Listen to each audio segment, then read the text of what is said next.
नमस्ते, स्वागत है आप सभी का एचएनएन न्यूज पर। मैं हूं आपके साथ नीतू गुप्ता। खबरों की शुरुआत करेंगे इस वक्त की अहम खबर के साथ। चुनाव आयोग ने एसआईआर को लेकर एक बड़ी राहत दी है।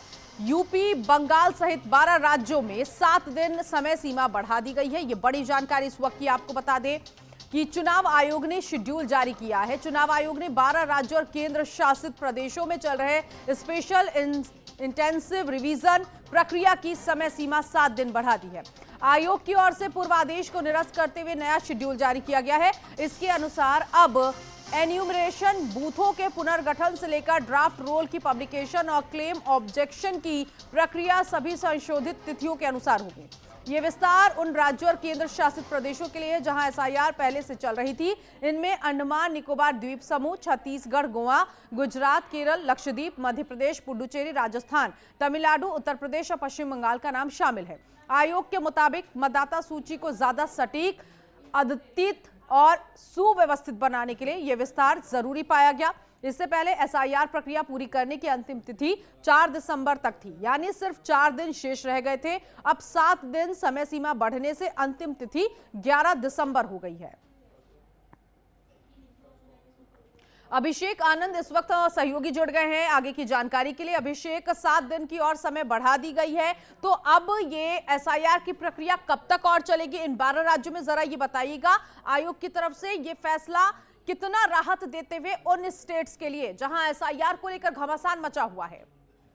बिल्कुल नीतू, देखिए ईसीआई की तरफ से जो निर्णय जो लिया गया है ये काफी अच्छा निर्णय लिया गया है, क्योंकि एफआईआर को लेकर के पहले भी आपने देखा है किस तरीके से कई सारे बीएलओ जो है जिन पर प्रेशराइज किया जा रहा था, वो कई सारे आत्महत्या भी कर रहे थे, सुसाइड करने की कोशिश कर रहे थे, तबीयत भी खराब हो रही थी।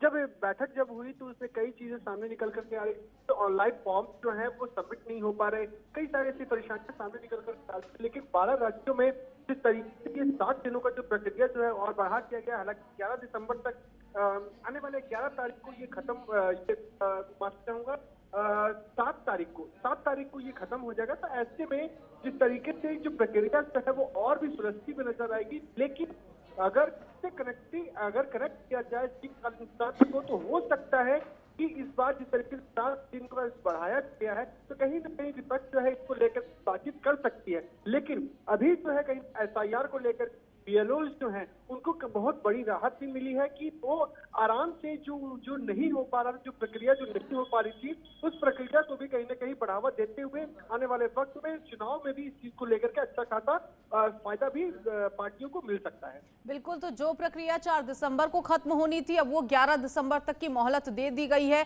ऐसे में जाहिर तौर पर विपक्ष का भी रिएक्शन इस मसले पर अभिषेक आया होगा, जानने की आपने कोशिश की होगी। विपक्ष इसको लेकर क्या कुछ कह रहा है? क्या 7 दिन काफी है या अभी भी विपक्ष का हंगामा इसी तरह से लगातार जारी है? देखिए, विपक्ष जिस तरीके से पहले भी ये कह रहा था कि एफआईआर नहीं होना चाहिए, एफआईआर गलत है, कई सारे युवा, कई सारे वोटर जो है इसमें वंचित हो जाएंगे, तो ऐसे में विपक्ष जो है वो इसको भी लेकर के हो सकता है कि शीतकालीन सत्र में, क्योंकि पहले से ही उनका प्लान सेट किया हुआ है कि शीतकालीन सत्र जब स्टार्ट होगा तो एफआईआर का जो मुद्दा है उसको भी उठाया जाएगा, साथ ही साथ कई सारे ऐसे मुद्दे जो है उसको भी उठाए जाएंगे। तमाम जिस तरीके से दिल्ली में ब्लास्ट जो हुआ लाल किले पे, उसको भी उठाया जाएगा। तो आने वाले वक्त में हो सकता है कि इस प्रक्रिया को लेकर के विपक्षी दल जो है इसको भी कहीं ना कहीं सवाल खड़े करते हुए नारेबाजी भी कर सकती है। ठीक है अभिषेक, आप नजर बनाए रखिएगा, आगे जो अपडेट होगा अपने दर्शकों तक जरूर पहुंचाएंगे। फिलहाल बहुत शुक्रिया इस जानकारी के लिए। उधर अंबिकापुर के मैनपाट क्षेत्र में प्रस्तावित बॉक्साइट खदान की जनसुनवाई से पहले ही विरोध तेज हो गया। जिला प्रशासन द्वारा जनसुनवाई के लिए लगाए गए टेंट और पंडाल को ग्रामीणों ने उखाड़ फेंका। जिला पंचायत सदस्य के नेतृत्व में लोग विरोध कर रहे हैं। नर्मदापुर के कटराजा और उरंगा गांव में एक कंपनी द्वारा नई खदान खोलने की योजना है, जिसके लिए आज जनसुनवाई रखी गई। स्थानीय लोगों का आरोप है कि खदानों से मैनपाट का पर्यावरण खराब हो रहा है और कंपनियों के दलालों ने आदिवासी परिवारों को शराब पिलाकर जनसुनवाई में बाधा डालने की कोशिश की है। तो मैनपाट बॉक्साइट खदान जनसुनवाई से पहले विरोध यहां देखने को मिला। ग्रामीणों ने जनसुनवाई पंडाल उखाड़कर फेंक दिया, अपना गुस्सा दिखाया। नई बॉक्साइट खदान के खिलाफ ग्रामीणों ने यह प्रदर्शन किया है। दरअसल खदान कंपनी पर पर्यावरण बिगाड़ने का आरोप लगा है, इसी वजह से लोगों का गुस्सा फूट पड़ा और लोगों ने इस बॉक्साइट कंपनी को बंद करने की मांग की है।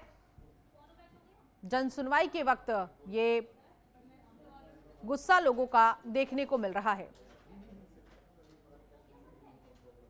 तो छत्तीसगढ़ के अंबिकापुर से ये पूरा मामला सामने आया, जहां एक खदान कंपनी पर आरोप लगा है कि जिस तरह से इस कंपनी को खोला गया है, इसके खोलने की वजह से यहाँ का पर्यावरण जो है वो काफ़ी खराब हो रहा है और इसीलिए लोगों ने गुस्सा जाहिर किया। लोगों ने यहाँ पर ये मांग की कि इस कंपनी को तुरंत बंद कर दिया जाए।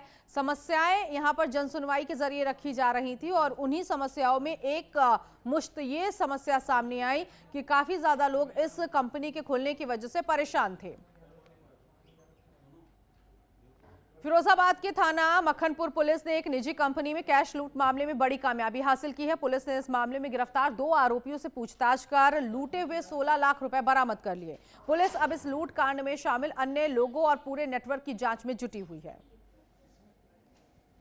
तो यूपी के फिरोजाबाद से मामला सामने आया, जहां 2 आरोपियों को गिरफ्तार किया गया। इनके नेटवर्क को खंगाला जा रहा है। नेटवर्क के पास से बड़ी राशि भी बरामद की गई है। मक्खनपुर पुलिस ने एक निजी कंपनी में कैश लूट मामले में बड़ी कामयाबी हासिल की है। गिरफ्तार 2 आरोपियों से लगातार पूछताछ की जा रही है। इनसे लूटे हुए 16 लाख रुपए भी बरामद कर लिए हैं और अन्य लोगों की तलाश की जा रही है। पूरा नेटवर्क इस वक्त पुलिस खंगाल रही है।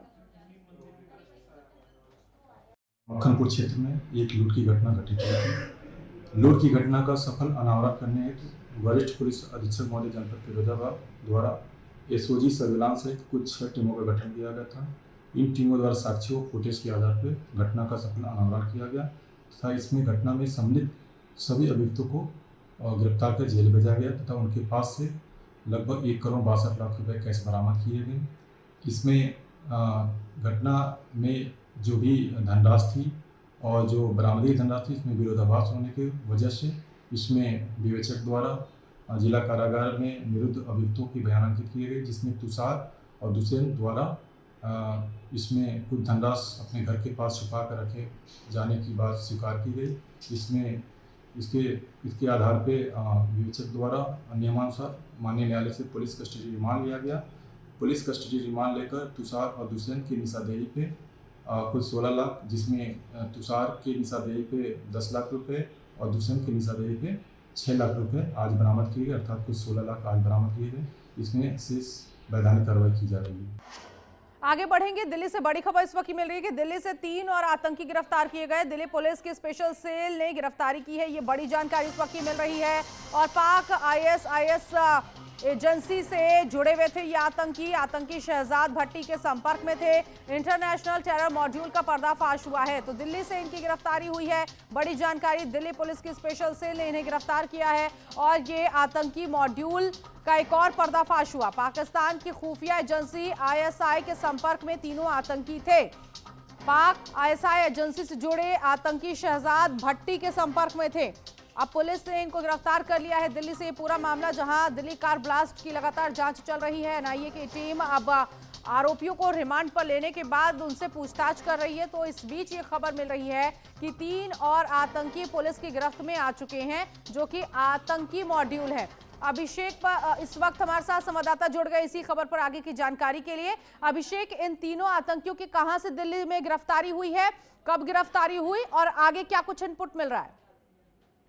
देखिए नीतू, लगातार जिस तरीके से एनआईए की टीम जो है, इससे पहले जो जितने भी आतंकी जो गिरफ्तार हुए थे उससे पूछताछ जो लगातार जो कर रही थी। इससे पहले भी आपको मैंने बताया था कि अलग अलग इंटरोगेशन रूम में बैठा करके सभी आतंकियों से पूछताछ कर रही है। तो ऐसे में हो सकता है कि जिस तरीके से 3rd डिग्री टॉर्चर दे करके जो आतंकी से पूछताछ की गई है, तो उसके बाद ये खंगाला गया। दिल्ली में जब खंगाला गया तो ये 3 आतंकी जो है इसको गिरफ्तार किया गया है। आईएसआईएस का जो सरगना जो है, मेन जो सरगना है, उससे एजेंसी से ये तीनों आतंकी जो है वो जुड़ा हुआ था और साथ ही साथ आतंकी शहजाद भट्टी के संपर्क में था। तो शहजाद भट्टी भी जो है, ये आतंकी जो आईएसआईएस का जो मेन सरगना जो है उससे कनेक्टिविटी थी और साथ ही साथ आने वाले वक्त में हो सकता था कि दिल्ली में और भी कई सारे ऐसे ब्लास्ट जो है वो इसको अंजाम देने के लिए कहीं ना कहीं ये लोग प्लान बना रहे होंगे। तो कहीं एनआईए की तरफ से जिस तरीके से ये बात जब आई, उसके बाद जब स्पेशल टीम जब खंगालने के लिए कोशिश की तो तीनों आतंकियों को पकड़ लिए। हालांकि इस चीज को लेकर के 4 बजे कॉन्फ्रेंस भी होगा, उसमें तमाम चीजों को लेकर के बताया जाएगा कि किस तरीके से ये स्पेशल सेल द्वारा ये तीनों आतंकी को पकड़ा गया है और क्या इसके पास से बरामद किए गए हैं। बिल्कुल, और ऐसे में जिस तरह से जानकारी मिल रही है कि पाकिस्तान के संपर्क में थे आईएसआईएस जो आतंकी संगठन है इनके संपर्क में ये तीनों आतंकी थे, तो हो सकता है कि आतंकी कुछ प्लानिंग कर रहे हो, लेकिन उससे पहले ही पुलिस के हाथ लग गई है।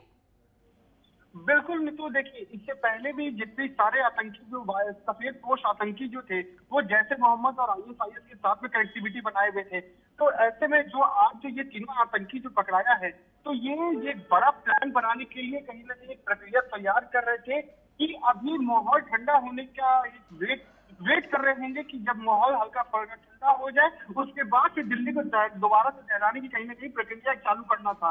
तो ऐसे में आज इस तरीके से स्पेशल सेल ने जो पकड़ा है तो एक बड़ी कामयाबी है स्पेशल सेल को भी। और एनआईए की टीम जिस तरीके से लगातार जो कोशिश कर रही है, जो दिल्ली ब्लास्ट मामले में जितने भी आतंकी है, जो उसके पीछे के जितने भी आतंकी है, सबको पकड़ने का तो कहीं ना कहीं दोनों के सम्मिलित होकर के, दोनों एजेंसियां जो सम्मिलित होकर के जो काम कर रही है, तो दिल्ली वासियों को कहीं ना कहीं बड़ी राहत देखने को मिल सकती है। ठीक है, बहुत शुक्रिया अभिषेक इस जानकारी के लिए। तो दिल्ली से ये 3 और आतंकी गिरफ्त में आ चुके हैं, अब इनसे पूछताछ की जाएगी और इस मसले पर प्रेस कॉन्फ्रेंस भी दिल्ली पुलिस की तरफ से होने जा रही है। आगे बढ़ेंगे, रांची में भारत दक्षिण अफ्रीका वनडे में पहले जबरदस्त क्रिकेट क्रेज को देखने को मिल रहा है। आज रविवार को भारत और दक्षिण अफ्रीका के बीच 3 मैचों की वनडे सीरीज का पहला मुकाबला रांची में खेला जा रहा है। JSCA इंटरनेशनल स्टेडियम के बाहर जर्सी, टोपी, तिरंगा बेचने वालों की चहल पहल देखने को मिल रही है। दुकानदारों के मुताबिक MS धोनी की जर्सियों की सबसे ज्यादा मांग इस वक्त है, जबकि विराट कोहली की जर्सी भी तेजी से बिक रही है। कई प्रशंसक बताते हैं कि उन्होंने मैच देखने की तैयारी हफ्तों पहले ही कर ली थी। कुछ फैंस चोट लगने के बावजूद अपने पसंदीदा खिलाड़ियों को देखने के लिए पहुंचे हुए हैं।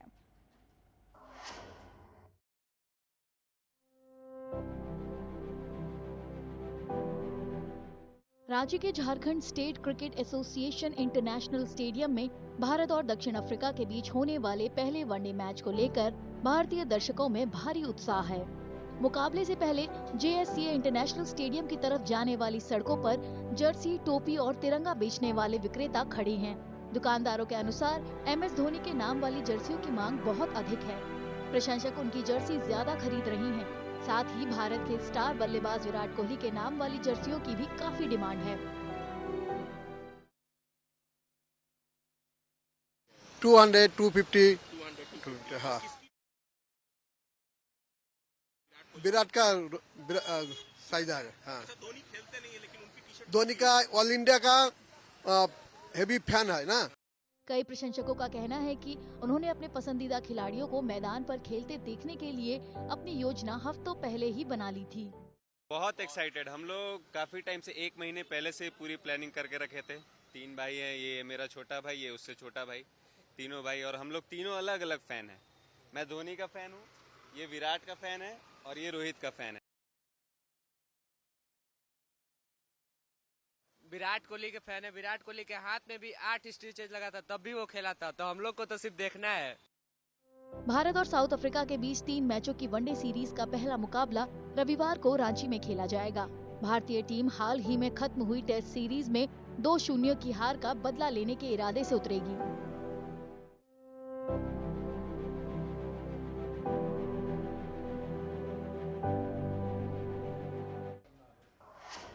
पर आगे बढ़ेंगे, फिरोजाबाद GRP ने ट्रेन पर पत्थर फेंकने और मोबाइल लूटने के मामलों में 5 आरोपियों को गिरफ्तार किया है, जिनमें 2 नाबालिग भी शामिल हैं। ये कार्रवाई पुलिस अधीक्षक रेलवे आगरा के निर्देश पर चलाए गए तलाश वांछित अपराधी और संदिग्ध व्यक्ति चेकिंग अभियान के तहत की गई। गिरफ्तार आरोपियों से एक मोबाइल फोन बरामद हुआ है। ट्रेन में पथराव का लाइव वीडियो सामने आया। आरोपियों पर मुकदमा दर्ज कर आवश्यक कानूनी कार्रवाई के बाद उन्हें न्यायालय में पेश किया जाएगा। तो पुलिस अधीक्षक रेलवे आगरा ने अभियान चलाया। ट्रेन लूट और पथराव पर GRP का एक्शन देखने को मिला। रेलवे चेकिंग अभियान में 5 आरोपी गिरफ्त में आ चुके हैं। लूटपाट और पथराव में 2 नाबालिग भी शामिल हैं। ट्रेन में पथराव का लाइव वीडियो सामने आया, जिसके आधार पर कार्रवाई की गई है। अब गिरफ्तार आरोपियों के खिलाफ कानूनी कार्रवाई शुरू कर दी गई है। इन्हें कोर्ट में पेश किया जाएगा। देखिए, इन लड़कों का एक गैंग है। ये चलती ट्रेन में डंडा मारकर, पत्थर मारकर मोबाइल छीन लेना, लेकर के भाग जाना। एसो फिरोजाबाद को, अमित को, इस पर इन्होंने RPF के सहयोग से और मुखबिर की सूचना पे जब ये वहाँ पहुँचे तो इनको अभियुक्त गण बैठे हुए कुंडला साइड में मिल गए, स्लीपर के आड़ में झाड़ियों में। पर गिरफ्तारी हुई, गिरफ्तार करके ये ले आए। इसमें राघव मुकदमा अपराध संख्या 36/25 और 37/25 दो मुकदमे में ये लोग पकड़े गए हैं। और इसी के साथ इस बुलेटिन में अभी के लिए बस इतना ही। बाकी की तमाम खबरों के लिए आप बने रहिए HNN न्यूज के साथ।